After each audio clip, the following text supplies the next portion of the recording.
ako ay nagpiprito na naman ng tilapia. Pero hanggang ngayon, hindi ko pa rin alam yung technique. Kung paano hindi didikit yung tilapia ron sa kawali. Nakakainis.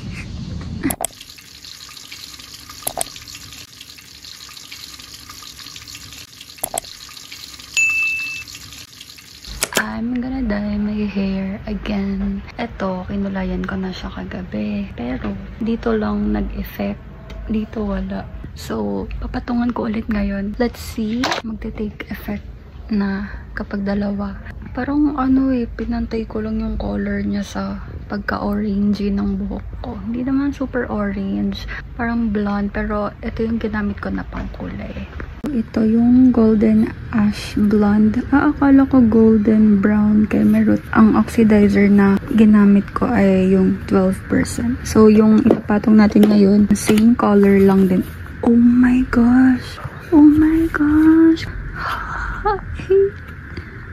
Ay, naku, ang epic naman. Ay, nakakainis. Okay, so, natuklasan ko na mali pala yung nabili kong color. Ito kasi talaga yon yung bibilhin ko. Tapos, ngayon ko lang napansin na ito pala yung isa kong nabili. Ito yung inuna ko kagabi. Tapos, balak ko, uulitin ko siya ngayon. Pero dapat same color lang siya. So, hindi ko na alam kung anong kakalabasan ng color ng buhok ko. Kaya pala nag-orange kasi brown to black na yung buhok ko. Tapos kapag nag-ash ka kasi, magiging orange talaga yun. Yung parang copper. Ay, nakakainis talaga. Bad trip.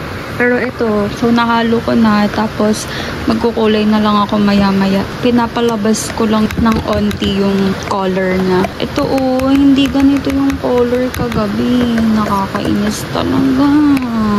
Okay. Wala na tayong choice. So, wait a minute. So, ito, damit na hindi na ginagamit. Gloves at syempre yung pangkulay. Unahin ko yung ito. Wala pala akong supply or brush. So, kami lang yung gagamitin ko. Tignan mo, toothbrush mo lang yung pinanghalo.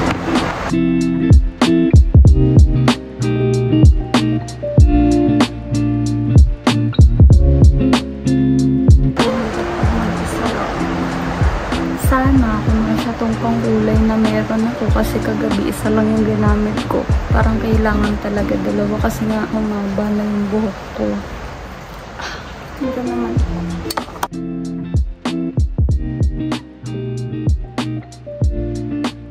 Let's check the results later.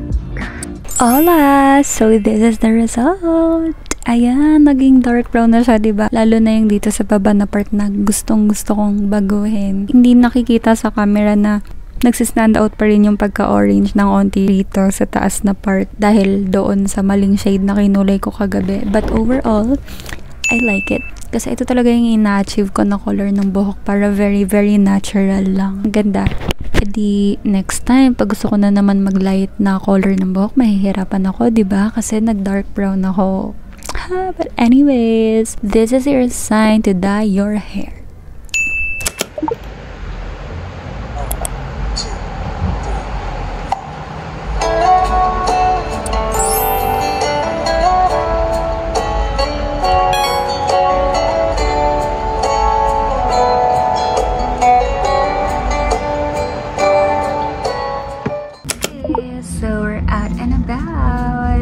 Bibili ako ng libro, mag-grocery ng kaunti lamang, and go to the wifey. Let's go!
sa combo natin. Ay, Easy yung manager.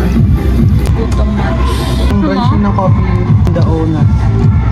Yung gusto ko talaga ron sa store, yung original cake, yung square lang, tas plain lang, wala siya nung etong yellow sa taas. Tapos tinry ko to, double egg ata na cake yung tangalan. Okay lang, parang para lang naman yung lasa. Tapos gusto ko sana bumili ng bulldog na creamy carbonara, yun na lang kakainin ko pagka uwi, kaso wala. It's not meant for me. We're gonna go.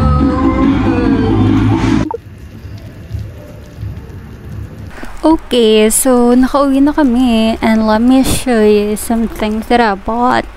Super onti lang nito. And quick story time. Kaya ako bibili ng libro kasi meron ditong nagpapabili ng libro na gusto niya.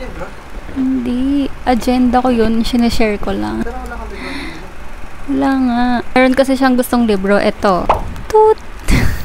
Nakita namin siya nun sa Rob Ermita na National Bookstore, kaso dito sa may SM Masinag wala. So baka sa ibang branch siya meron. But anyway, nakaisip na ako ng alternative na surprise sa kanya kasi meron siyang mga gustong stuffed toy, tapos dapat ayun na lang bibilin ko. Kaso wala rin. So naisip ko na lang, since nag-grocery ako, pagkain na lang yung i-surprise ko sa kanya. So ito yung mga binili ko. First ay eto guys. Ayan yung una kong binili sa kanya at enjoy na enjoy niya. Di pa kami nakakauwi, paubos na. At mukha naman siyang masaya sa Pringles niya kasi gusto niya yon. Tapos binilan ko rin siya ng tanan! Kasi gusto niya rin to. Tapos bumili ako ng this is my favorite. Ang favorite ko talaga yung Choco Mallows. Pero hindi ko alam kung bakit hindi yun yung binili ko. Ang tagal ko na rin hindi bumibili nito. Tapos ayun, pang breakfast pag sa office or merienda. Next ay ito. Ito-try ko lang kung anong lasa niya. Kasi favorite ko yung Reese's. Pero itong ganitong variant, hindi ko pa natatry. So, let's see kung magugustuhan ko siya. Ko ito. Binilan ko rin siya ng Hello Panda. Yung mga binili ko sa kanya na iba, yung mga makakain ko rin para makahingi ako. Favorite ko ang Hello Panda, guys. And this one, napadaan lamang tayo sa Watson's. Ha? Hindi ka pa pwede magkape, guys, kasi may diarrhea siya, super lala. Hindi namin sure kung diarrhea or food poisoning kasi basta tanan!